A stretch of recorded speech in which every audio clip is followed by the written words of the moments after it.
여러분은 충청도와 전라도에 가본 적이 있나요? 백제 문화제, 대전 사이언스 페스티벌, 고령 머드 축제, 금산 인삼 축제 등 축제의 고장 충청도에 방문한다면 어떤 축제에 참여하고 싶으세요? 그리고 전주 비빔밥, 나주곰탕, 남원 추어탕, 광주 삼합까지 군침이 꼴깍 넘어가는 전라도 대표 음식들인데요. 먹어본 적이 있나요? 만약 전라도에 방문한다면 어떤 음식을 맛보고 싶으신가요? 오늘은 대한민국의 맛과 즐거움을 느낄 수 있는 충청과 전라 지역에 대해 알아보는 시간을 갖도록 하겠습니다.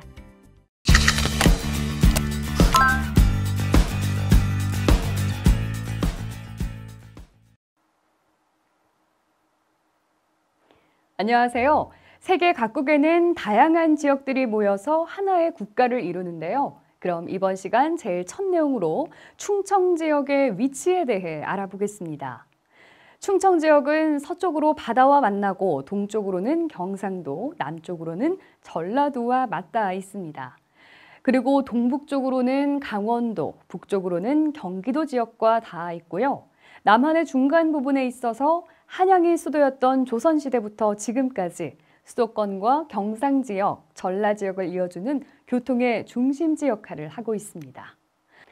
또한 충청 지역은 충청남도, 충청북도, 대전광역시, 세종특별자치시를 포함하는 지역인데요. 충청도의 이름은 과거에 이 지역의 큰 도시였던 충주와 청주의 앞글자에서 따온 거죠. 그리고 충청남도는 삼국시대의 백제의 중심 지역이었습니다. 그렇기 때문에 백제의 도읍지였던 공주와 부여에서는 수많은 백제 문화유산을 찾아볼 수 있습니다. 또 충청북도는 한국의 9개 도 중에서 유일하게 바다와 접하지 않는 지역인데요. 이 지역에는 국제공항과 KTX 오송역이 있는 청주, 충주호가 있는 충주 등이 있습니다. 또 세종특별자치시는 국토의 균형 발전과 수도권의 인구 집중을 해결하기 위해서 만들어진 도시입니다. 국무총리실, 기획재정부, 교육부, 고용노동부 등 중앙행정기관과 연구기관이 여기에 위치해 있고요. 국가행정기능의 일부를 담당하고 있습니다. 이처럼 세종특별시는 충청 지역의 새로운 중심지 역할을 할 것으로 기대되고 있습니다. 다음으로 대전광역시는 세종특별자치시와 함께 충청 지역을 대표하는 도시입니다.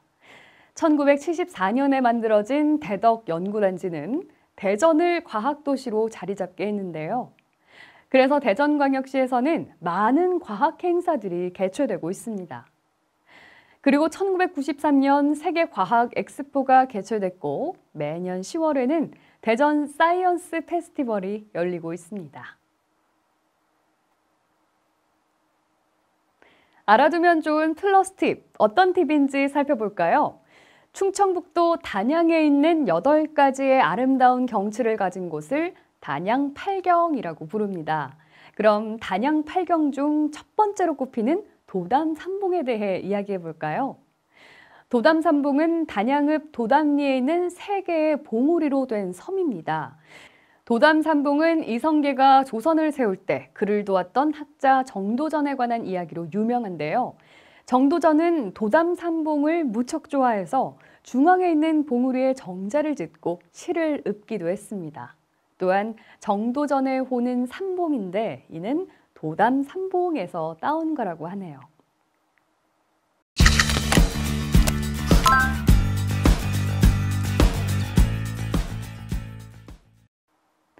자, 이어서 충청 지역 명소와 축제에 대해 알아보기로 하죠.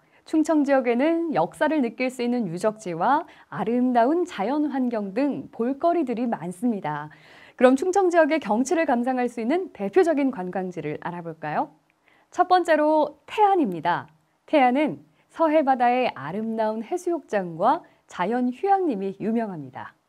두 번째로 공주 무령왕릉입니다. 이는 1500년 전 모습을 그대로 간직하고 있고요. 완전한 상태로 발굴이 됐는데요. 이곳은 무덤의 주인이 누군지 알 수 있는 한국 고대의 유일한 왕릉입니다. 세 번째로 단양입니다. 단양에는 도담산봉, 성문, 구담봉, 옥순봉, 사이남, 하서남, 중서남, 그리고 상서남이라는 명승지가 있는데 이것들을 모두 합해서 단양 팔경이라고 부릅니다. 네 번째로는 부여입니다. 이 부여에는 부소 산성이 있는데요. 이곳은 백제시대의 산성으로 유네스코 세계문화유산으로 지정돼 있습니다. 여기까지 충청 지역의 대표적인 관광지들 잘 보셨나요? 다음으로는 충청 지역에서 유명한 축제들을 알아볼게요. 첫 번째로 7월 보령 머드축제가 있습니다. 이 축제는 서해안에서 얻은 좋은 머드를 활용해서 다양하고 재밌는 체험을 할 수 있고 또 한국의 축제 중 외국인들의 방문 비율이 높은 글로벌한 축제입니다. 두 번째로는 공주의 백제문화제가 있습니다. 67년을 이어온 백제문화제는 백제의 수도였던 충청남도 공주시와 부여군에서 1955년부터 매년 개최하고 있는 역사 재현 축제입니다. 그리고 세 번째 문화축제로는 금산의 인삼축제가 있습니다. 처음에는 지역 주민을 위한 축제로 시작했지만 1996년 문화관광축제로 선정돼서 전국적인 축제로 발전하게 됐습니다. 마지막으로 대전의 대전 사이언스 페스티벌이 있는데요. 이는 대전에서 열리는 과학과 예술문화가 함께하는 대전 최고의 행사로서 미래 기술을 체험할 수 있는 체험 축제입니다. 알아두면 좋은 플러스 팁. 이번 팁은 어떤 내용일까요? 충청북도에는 대통령의 별장인 청남대가 있습니다. 이 청남대에 대해 알아볼까요? 청남대는 충청북도 청주시에 위치하고 있고요. 20여 년간 대통령의 별장으로 사용되던 곳입니다.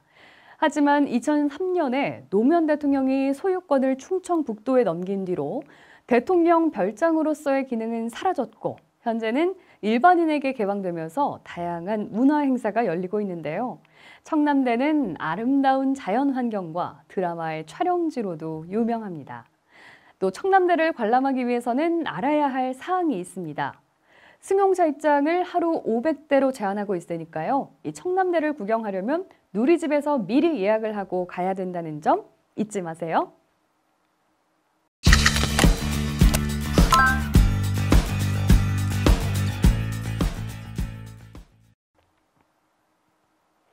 다음으로 전라 지역의 위치에 대해 이야기해보죠.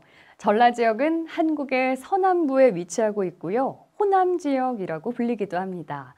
북쪽으로는 충청남도와 동쪽으로는 경상 지역과 맞닿아 있으며 서쪽과 남쪽으로는 서해, 남해와 마주하고 있고 해안 지역에는 넓은 갯벌이 있습니다.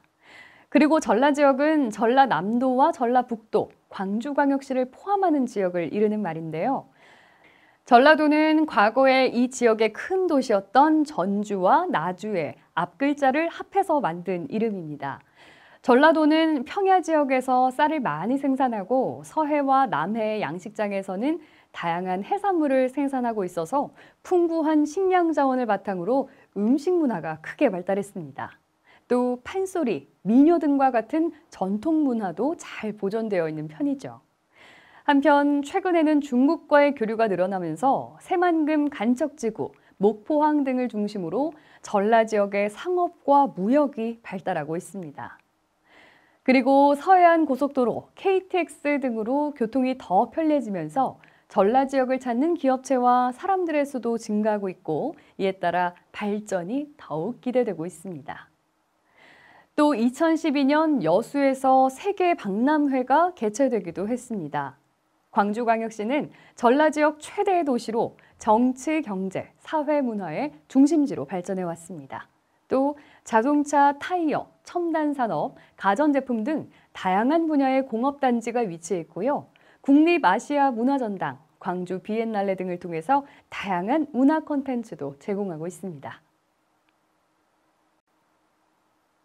알아두면 좋은 플러스 팁. 이번 팁은 어떤 내용일까요? 전라도로 맛기행을 떠나볼까요? 이 전라도는 어떤 음식들이 유명할까요? 많은 사람들이 전라도 하면 음식을 먼저 떠올리는 경우가 많은데요. 전라도 내에서도 지역마다 또는 도시마다 유명한 음식이 다릅니다. 전주는 비빔밥, 콩나물국밥 등이 유명하고요. 나주는 곰탕이 유명합니다. 그리고 광주는 홍어 삼합, 화수는 기정떡, 담양 떡갈비가 유명합니다. 그리고 영광의 영광굴비, 남원의 추어탕, 보성의 꼬막정식과 녹차 떡갈비, 목포의 세발낙지 등도 빼놓을 수 없겠죠. 여러분도 전라도로 여행을 간다면 각 지방 대표 음식을 꼭 먹어보시길 바랍니다.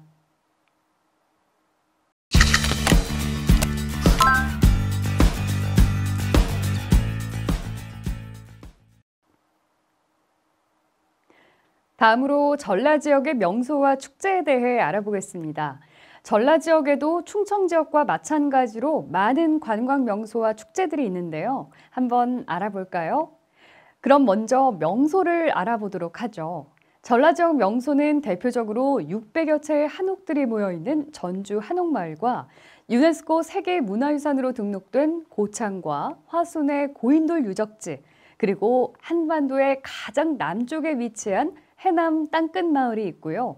또 50여만 평의 차밭을 자랑하는 보성이 있습니다. 이 보성 녹차밭은 드라마와 광고 촬영지로도 유명하죠. 다음으로 전라 지역의 축제에 대해 알아볼까요?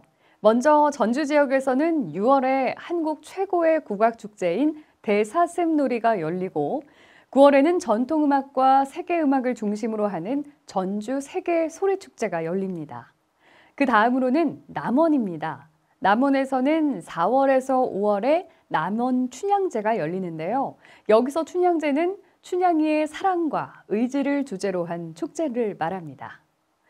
이제 광주로 가볼까요? 광주에서는 2년마다 광주 비엔날레가 열립니다. 이때의 비엔날레는 세계적인 종합 디자인 축제입니다. 그리고 전라남도 순천에서는 남도 음식 문화를 맛볼 수 있는 남도 음식 문화 큰 잔치가 열리죠. 마지막으로 한평에서 다양한 종류의 나비를 볼 수 있는 한평 나비축제가 있습니다. 알아두면 좋은 플러스 팁, 이번 팁은 어떤 내용일까요? 고창과 화순에 있는 청동기 유적인 고인돌에 대해 알아볼게요. 고창과 화순의 고인돌 유적지를 찾아가 봅시다. 고인돌은 청동기 시대의 대표적인 유물인데요. 한국에서는 전북 고창군과 전남 화순군, 또 인천광역시에서는 강화군이 고인돌을 많이 볼 수 있는 지역입니다. 특히 고창 고인돌은 산기슭을 따라서 고인돌이 약 1.8km나 쭉 이어져 있고요. 한국뿐만 아니라 세계적으로도 고인돌이 가장 많이 밀집되어 있는 지역으로 유명합니다. 화순 고인돌 유적지에는 고인돌의 축조 과정을 보여주는 채석장이 발견돼서 당시의 석재를 다루는 기술, 축조와 운반 방법 등을 확인할 수 있는 유적으로 평가되고 있는데요. 특히 주변 암벽에 고인돌의 덮개돌을 떼었던 흔적이 그대로 남아 있어서 이를 통해 고인돌을 만들었던 과정을 알 수 있습니다.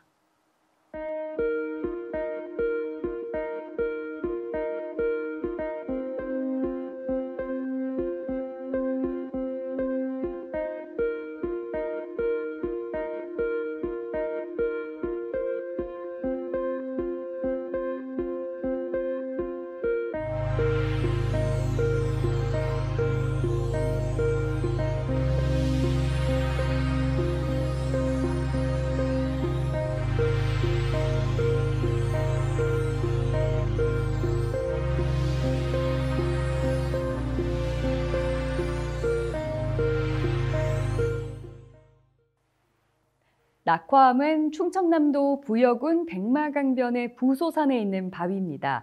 이는 백제시대에 신라와 중국 당나라의 연합군이 백제의 도읍지를 점령하자 백제의 왕이었던 의자왕의 후궁과 궁녀들이 낙화암에서 뛰어내렸다는 전설이 전해지는 곳인데요. 또한 낙화암이 있는 부소산성은 세계문화유산으로 등재된 백제 역사 유적지구입니다. 그리고 낙화암 아래 백마 강가 절벽에는 고란사가 있습니다. 이 고란사는 백제가 멸망할 때 낙화암에서 죽었다고 하는 궁녀들의 영혼을 위로하기 위해서 1028년에 지어진 절입니다.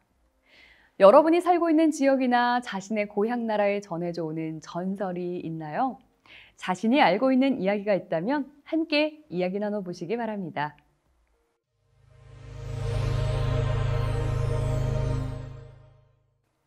여수 밤바다라는 노래를 들어보신 적이 있으신가요? 이 노래는 버스커버스커라는 그룹이 부른 노래인데 여수의 아름다운 밤바다를 아주 잘 표현한 노래입니다. 여러분이 살고 있는 지역이나 지명이 들어간 노래가 있나요? 있다면 함께 이야기 나눠봅시다.